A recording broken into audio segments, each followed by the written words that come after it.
Good evening, Minnesota Twins fans. My name is Seth Stowes of Twins Daily and twinsdaily.com, welcoming you to another show this week, our fourth show of the week here on the Twins Daily, YouTube page, Facebook, Twitter, wherever you happen to be watching this.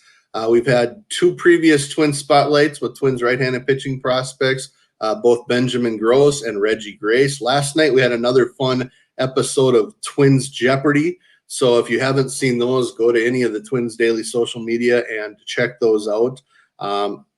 We've got another spotlight tonight with another exciting, intriguing Twins right-handed pitching prospect. So let's get to know a little bit about him. And we'll start by saying we are going to be spotlighting right-handed pitcher Louie Varland tonight. Louie was the Twins' 15th round pick in 2019 out of Concordia University in St. Paul. He is a Minnesota native, so we'll get to know a little bit about him. Now, right after he was drafted in 2019, Ted Schwerzler did a quick Q&A on Twins Daily with him, so you can be sure to check that out. But without further ado, let's bring our star of the show tonight, and that's right-handed pitcher Louie Varland. Louie, how are we doing tonight? Hi, doing well. How are you? I'm doing great. Now, again, you're from Minnesota. I assume you're in Minnesota enjoying the snow and the cold and all of that. Everything good so far this off season? Yeah, I've been enjoying the cold and snow for sure. It's been going great for me. I found myself in a little routine, so I'm happy. It's working out. All right. Well, let's kind of start at the beginning now. You went to North St. Paul High School, but talk even before that. What was your youth baseball, little league experience, t-ball? Was it in the community? Did you do travel ball teams and little league and things like that? I did. Well, I started in t-ball, like pretty much every little kid, and then I went to coach pitch softball, and then my dad was a coach. That was a lot of fun. And then I skipped machine pitch. I probably shouldn't have, since that's like where you learn how to hit. So that kind of explains why I can never really hit through my youth years in high school. But after that, I went straight into traveling ball. My dad was a coach again. Played a little parkway baseball, and then I didn't play for the middle school, but I did traveling and East Twins through that years, and then the high school came and I played high school ball. So yeah. So tell me a little bit about your high school career. Let's start with the other sports. Now, I understand you were a pretty good wrestler. In fact, I've talked to a couple in the Twins organization that said they were pretty impressed with your high school wrestling career as well. So talk a little bit about the wrestling program and what other sports you participated in besides baseball. Yeah, I was a wrestler. I wrestled since first grade till my senior year of high school. I would like to think myself as good, but I wasn't like elite or anything. I went to state 3 times. I got pulled up to varsity my 7th grade year, and I wrestled varsity from 7th grade to my senior years. It was a lot of fun. It really built the man I am today, builds a lot of character. But other than wrestling, I was also a football player with North, and then the most fun I've had playing football was my senior year. We ended up going to state and beating Montevideo in the section finals, and that was pretty fun. Yeah, that was a lot of fun. Yeah, absolutely. What position did you play in football? I was the safety and the punter. Okay. Yeah. Now that's some of the bigger schools, right? Was that 4A or 5A? 5A, I believe. Okay. The big schools. For those listening from Minnesota, you definitely know what that means. And just a reminder, again, we're live on Twins Daily Facebook, Twitter, Periscope, YouTube. If you want to participate and send a question to Louie Varland, that direction, there we go. Please feel free to participate. We definitely encourage that. So if we got any good questions, we'll be sure to pass them along. So feel free to do that. Also, you see on the bottom, you can follow him on Twitter and on Instagram. So we encourage that as well. I want to talk, a little bit. Now, your brother Gus is a year older than you, right? And did you guys play together all the way up with your dad coaching? For the most part, yeah. He left. It was with my dad through travel ball. I was bouncing back and forth playing up and out because I want to play with my friends too, and so. But for the most part, it was me and him on the same team through our childhood years. Yeah. Okay. And let's talk about those high school baseball teams. Were you guys a pretty good team? I got to ask, you mentioned the hitting thing. Did you play anywhere else besides pitching? Yes, I was actually third baseman. Yeah, I played third when I wasn't hitting or when I wasn't pitching. And I don't know, I wasn't like super good at hitting, but I wasn't like terrible. Like I was okay at it, but it was like the average high school You're a hitter. pitcher still, right? Yeah, exactly. All right. We got a hello from Sarah. So hi, Louie. How you doing? Hey, Sarah. She's a big fan of the Twins and everything. Awesome. Well, let's talk a little bit about Minnesota high school baseball, because I think that in the last decade, maybe it was Joe Mauer, maybe it was something else, maybe it was Target Field. It certainly seems like every year there's a handful of guys either getting drafted, going Division I, going Division II. Talk a little bit about some of the competition you played against, and I'm guessing some guys that are playing in college now or were playing in college. So who are some of the guys you remember playing against and the level of competition just in Minnesota? Because it's not obviously Georgia, it's not Southern California, but there's a lot of baseball talent in Minnesota. Right. Yeah, for sure, especially around like the metro area with Sam Carlson. He was a Florida commit, and then he got drafted by the Mariners. Matt Wallner, as you guys all know. Max Meyer from Woodbury, played him through VFW Legion High School. He was always elite and a hard pitcher to face and beat. But other than that, of course, Joe Mauer back in the day at Creedon, and Minnesota's kind of like the sleeper or like a hole of like hidden athletes, because it's like big time commits like to these D1 schools and everything, but they weren't from like the South area, so it's kind of cool like how that is. Yeah, I definitely agree. I mean, even guys like Seth Halverson was drafted by the Twins. You mentioned Wallner, two kids, Stillwater, a couple of years ago that both went Division I drafted. Yep. So yeah, definitely a lot of good baseball. So tell me a little bit about, your recruiting process in high school. Was baseball the sport for you? Was wrestling even an option, or was it always baseball? And what was it about Concordia in St. Paul that kind of made that the right choice for you? Baseball wasn't my first option that I was thinking about pursuing in college. It was always in the back of my mind I wanted to play baseball, but it started with wrestling. I took wrestling very serious since like 7th grade to my junior year, but I had a couple knee surgeries from wrestling, and I cut a lot of weight, so that kind of like took a toll on me on how I really enjoyed wrestling. So I wanted nothing to do with wrestling after high school. Although it was a lot of fun, I wanted to pursue baseball. And my recruiting process was me and my brother are both like late bloomers, so we didn't get a bunch of attraction to play at the next level at college. But actually, Concordia was my only offer above D3. I was offered by like St. Mary's and St. John's to play D3, but my brother committed his senior year fall, and it's actually kind of a funny story. And at first, I did not want to follow my brother to Concordia, so I emailed all the other D2 teams in the conference so I could play against my brother eventually. so that all went down, and then it all didn't work out. Half of them didn't email me back and everything. So then I contacted Concordia, and they opened me with open arms and loved everything about me, because partly because my brother was there and he was a great dude. And so my brother being there was a big factor in choosing Concordia, but also the coaching staff, the professors, the teammates, the strength coaches, the trainers. They were all great and great people, great program, great atmosphere to play baseball and go to school and get your degree. So yeah, and then I chose Concordia. We've got more highs from Lisa Goplin Springborn from Dave and Lisa. So we got a few hometown people saying hi to you throughout the show. So that's kind of fun. Keep them coming. I want to ask you about the coaching staff. I know that. Lisa and Dave? Yeah. I know Lunch McKenzie was there for a long time, kind of a legend in the area. Just talk about him and maybe a little more about maybe specifically your pitching coach and things like that about the Concordia program. Yep.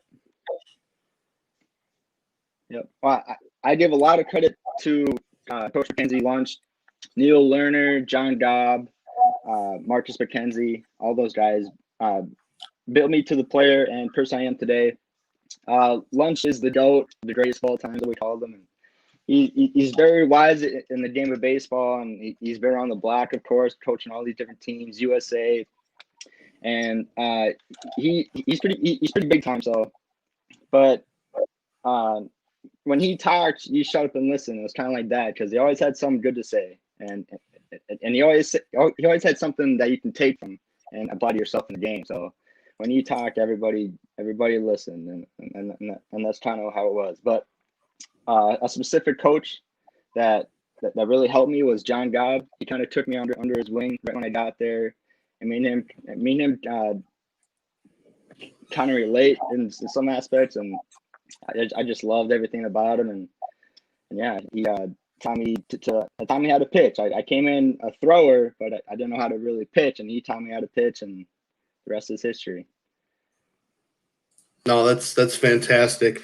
And I kind of want to take a step backwards. Again, we're talking with Louie Varland. He's a Twins pitching prospect, drafted in 2019 out of Concordia University in St. Paul.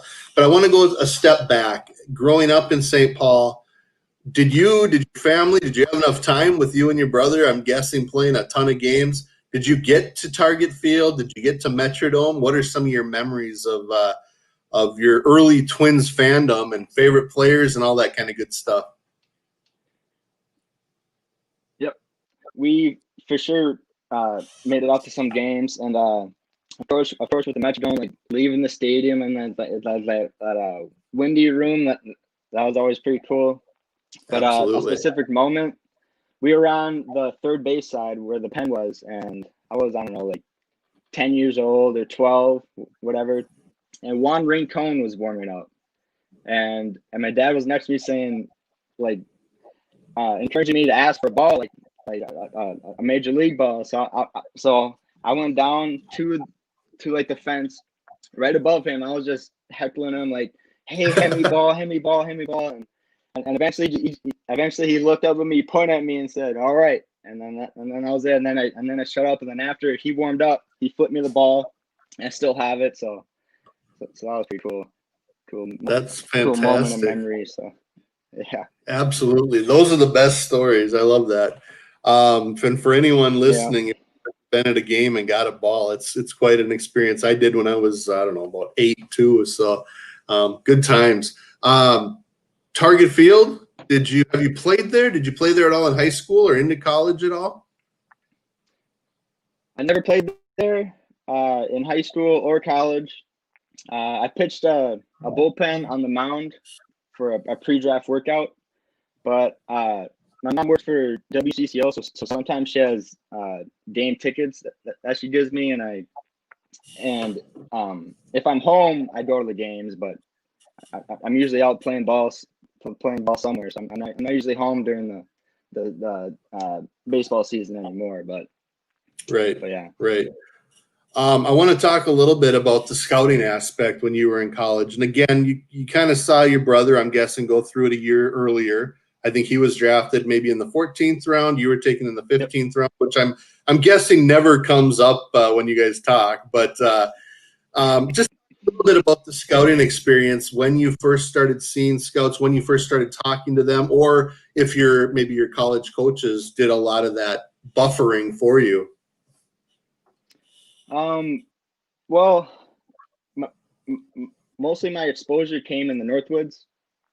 That's where scouts came to watch a start or pitch and everything. And then it was my junior year summer was when, or my sophomore year summer was when I got a lot of notices and people calling me, asking me and all that. But I would credit the Northwoods for most of my exposure, but Lunch McKenzie, Neil Lerner, and John Gobb and Marcus McKenzie all helped in that process as well on getting me looks and everything. So yeah. Now you played for, I believe, Mankato, or no, I'm sorry, for Wilmer a couple of years. I played for, yes. Yep. For Wilmer. Talk about that experience. I mean, you're playing against guys they're coming from all over the country. Yeah, it was pretty. It was a great experience. I was playing with kids all over the country, California, Florida, Texas, all over. Just kind of eye opening on how much talent is really out there, because I was just in like the cities, and I haven't really been exposed to all like the talent out there. So it was pretty cool. I met a lot of friends. I still talk to them today, and it was a great experience. What do you think you learned most about yourself through playing in that league that you were either able to carry into your junior season, or really maybe have been able to carry with you since? It really solidified on what I want to do, because the Northwoods League is really a grind. You're playing every single day, hot weather, and you're not getting paid for it. So going through like a full season there really solidified the choice of me really wanting to do this for at the next step, because usually like those summer leagues like weed out the people that either want to do it or can't take it, so they like stop playing or whatever. But yeah, they make that as realistic to a minor league season as they can. Yeah. So let's get to the draft. Again, you had experienced it with your brother a year earlier, but for you personally, what was draft day like? You were taken on day 3, but pretty early on day 3. What kind of things were you hearing? Was that about where you were hearing you might go? Were you surprised when you went? Were you getting a ton of calls? I didn't get one call until I was drafted, but I went in having no expectations. So I wasn't like expecting anything. I didn't hear anything. There's no like rumor on when and where I should go. So it was all pretty much a surprise and very overwhelming and just pure joy. It was a great feeling and great experience. Were you at home watching online? Were you with family? Did your phone blow up as soon as people heard it? Yeah, I was at home with my parents, just sitting in the living room watching TV, and also having like the live feed on the computer on my phone, and just I kept refreshing, and then my name popped up, said, "All right, there it is," and then we all jumped up, screaming and yelling, and then after that, my phone didn't stop alerting me with messages and phone calls for a couple of days. It was pretty cool. Which is awesome, but I like to give credit too to who was the area scout that I guess looked at you and signed you, and you worked through that decision to sign with the Twins. I forget his first name, but his last name is Bissonenius or Bissoness. I can't really remember, but he actually played for the Twins back in the day, and played professionally, and he scouted me from the Twins. Or for the Twins, the area scout. Yeah, I mean, Joe Bissenius, I think he was with the Phillies for a while as well. So the new Twins, not new, I guess a few years now, Upper Midwest area scout. So okay, got to give credit to those guys because they don't look for it, but they deserve a lot of credit. So let's talk a little bit about your transition into pro ball. I am assuming you went down to Fort Myers and signed, and then took that epic bus ride up to Elizabethton. Yep. I started in Fort Myers. I was there for I think 2 nights, and then we took a 14-hour bus ride all the way up to Tennessee to play there. And unfortunately, I only pitched 8 innings because I strained my UCL and my flexor, my elbow. So then I got sent back.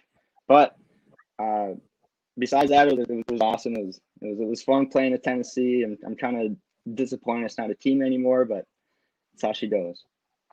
Yeah, absolutely. And I mean, what was that experience like as far as just, I mean, again, like you said, only 8 innings, but I mean, you still got a chance to meet a lot of the new draft picks, a lot of the guys in the organization, coaches, players, all of that. So what did you get from that first summer? A lot of great guys just being dudes, but first time stepping on the mound, I just took it all in. It was my first minor league debut, and the guys were great, the coaching staff's great, everything, and it was just a great experience. But I also would like to credit my agent Nello Gambardino on the starting process and the process of this whole thing, and so I have to give him a lot of credit as well. I forgot to mention him earlier. Shout out to Nello. All right. Well, good job. Yeah. I want to ask a little bit about this. I've had some of the other college guys that have been drafted that I've had on this show. And again, we're on episode 20 here of Twin Spotlight. And the answer seems to be different for everybody. But when you came into the organization, my guess is Concordia didn't have a ton of technology and Rapsodo and all of that stuff. So what was the process for you to learn some of that, and how were you able to absorb all of that information? It was a little overwhelming at first because at Concordia, I was like a fastball dominant pitcher, and then I had to figure out fast how to throw 2 or 3 other pitches, and like the importance of those 2 or 3 other pitches is crazy.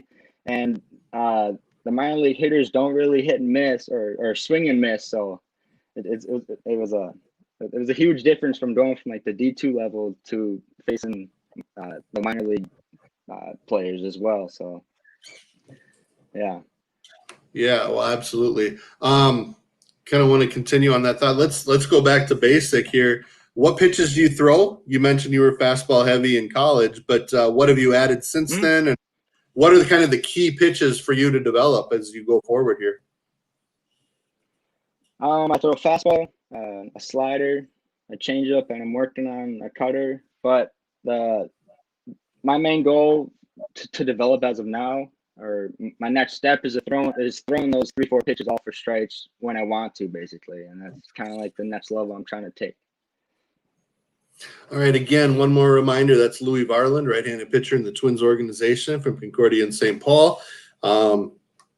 Working his way up, and obviously, if you have any questions, regardless of where you're watching this, please feel free to submit a comment, and we'll ask those questions. Wanted to ask also, did you go to spring training right away in January? Were you at that pitching camp in January? Were you already down there? How long had you been there this in 2020 spring? So I reported start of February, because I had to go down there once I hopped back on the mound for bullpens, because I'm still dealing with that UCL strain or the flexor strain. But I was there in February. It lasted like 3-4 weeks for me, but all in about 1 week, everything just flipped, and they sent everybody home because of COVID. And it's pretty crazy how fast they got us out of there and the whole situation unfolded. But yeah, it was pretty crazy.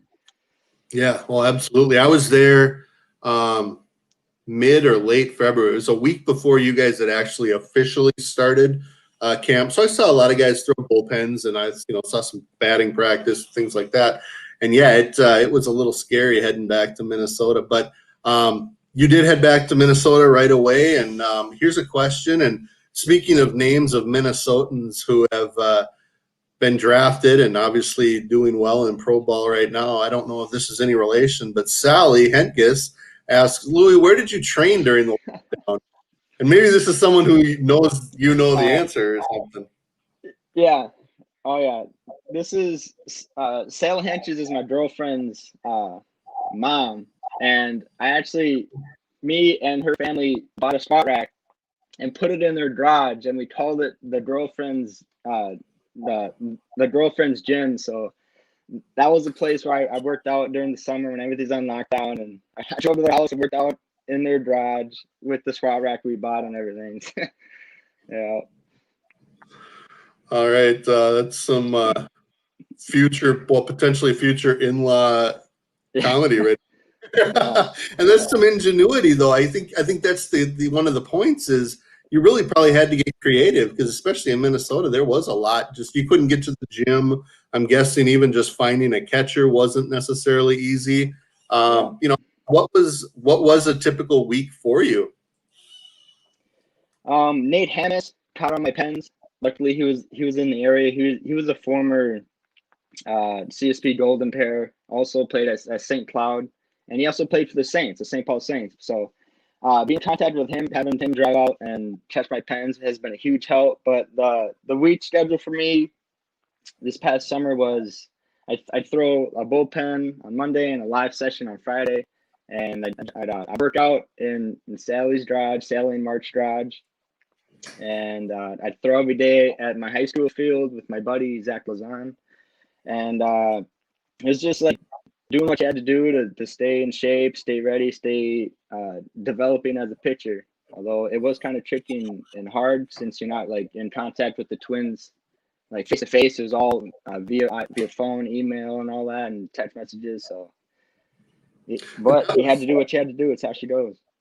Yeah, and that was kind of my follow-up question was how much communication did you have? I know other guys have talked about maybe a point person, so to speak, that maybe you have a weekly call with or something like that. Were you pretty comfortable with the amount of communication you were getting from the organization?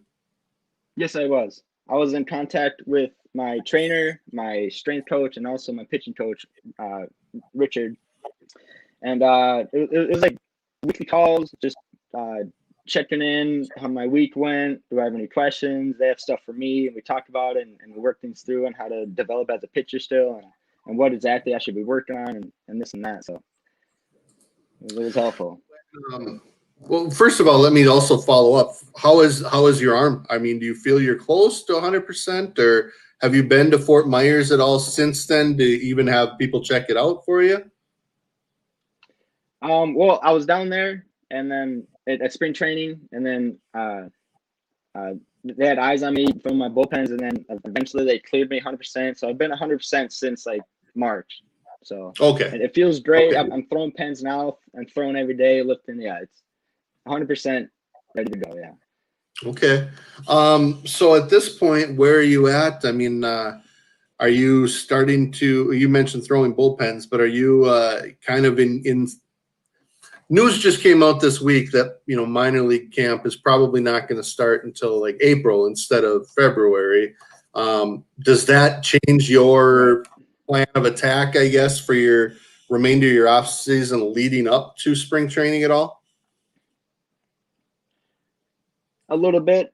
We jumped into a velocity camp for the time being. I'm not totally sure how many weeks it's out, but it's a little switch from like the ramp up throwing period we just had. So we're jumping into like this camp stuff via phone and Zoom calls and stuff. But with that news coming out, I'm sure the pitching plan will change eventually. I'll hop into live sessions. But I'm not totally up to date with the whole plan and everything on exactly when we go down there. But that's just like the plan and rumor now. So. Yeah, I don't know if Major League Baseball yet knows what their official plan is yet. Yeah, of course, exactly. nationally, they still don't know if they're going to have a DH. So we'll see how that goes. Getting to know you a little bit. I mean, you're from Minnesota, but tell us a little bit. What are some of your, hobbies or things you enjoy doing just away from the game of baseball? I like fishing. I like being outdoors, hunting. I'm doing part-time work with my dad in his drywall business. So I'm doing like the grunt work for him, making some extra money.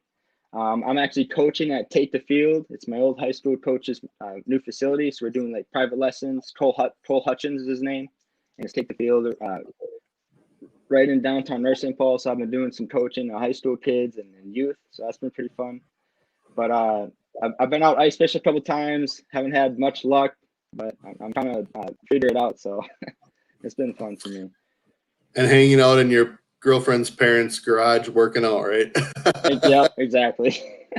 Awesome. I guess real briefly, I mean, we talked about you a little bit, but your brother is with the A's organization. I know he did, I believe, had Tommy John surgery. Number one, I guess, how is he doing? And number two, what have you been able to learn from him, I guess, along the way? Or is it kind of a two-way street? You guys are close enough in age that it probably doesn't have to be a one-way street. Right. Gus is the goat. He's the other goat aside from lunch. But he did TJ He recovered well in 15 months. He actually went down to their instructs, the fall camp, and he shoved. He did very well. He threw. He had a zero ERA leaving that place, so he absolutely diced it up. But back here now, me and him have been working out together. We've been throwing together. He's been standing in on my bullpens, teaching me things, and of course it's a two-way street. I have some information he can learn from me too. So yeah, Absolutely. I think it's a great thing. And again, both of you guys, here, both of you guys are around the same age, drafted about the same place. As much as you probably wanted to go to a different college when you were in high school, I'm guessing it's kind of nice to have them around this offseason. Probably each other's biggest fans. So I do have one more question here, and if anyone wants a last, very true. Feel free to do that. Probably someone you know who knows, but this one's from Matt, and he says, when fishing, what is your target species? I usually go for crappies, perch, walleye, but like ideally just anything that bites at this point. It's been pretty slow for me this winter. But yeah. Yeah, I suppose at this point it'll be a little difficult to do any summer fishing in Minnesota the next few years. But have you, when you were in Fort Myers at all, which wasn't a whole lot of time, you've been able to do any fishing down there? Yeah, I tried going fishing a lot on the shoreline of the ocean, but of course I didn't get live bait, so I didn't have much luck. But eventually I went out with Dave Schultz, I believe his name. He's a charter out there, and he took me out and we caught sharks. We caught them all, and it was a great time. Awesome. Well, I appreciate your time. It's been a lot of fun getting to know you and talk through some of this stuff, and appreciate you being open and willing to do this. So again, thank you very much, and obviously best wishes on the rest of your off season, but on a healthy and hopefully a full 2021 season. Hopefully a little different than last year. Thank you. I have one more shout out. It's Maddie Hisses and my parents, but Maddie's been unbelievable support and everything, and I gotta shout her out. She's the other GOAT, greatest of all time. Yeah. There's a lot of greatest of all times in your life, man. That tells you you're blessed. yeah, there is. All right. Well, again, thank you to everyone for listening. Thanks for all the questions and for saying hi and all that good stuff. Again, want to thank Louie, but also want to thank those who have watched throughout the week. This podcast will be available in podcast, both wherever you download podcasts, including iTunes or anywhere. So be sure to check for that here later tonight. We'll be back next week with a couple more Twins spotlights with some Twins minor leaguers that I think you'll enjoy. And again, next week there will be at least one more Twins Jeopardy. So with that, I want to thank everybody. I encourage you to continue following the Twins and the Twins minor leagues. And with that, go Twins.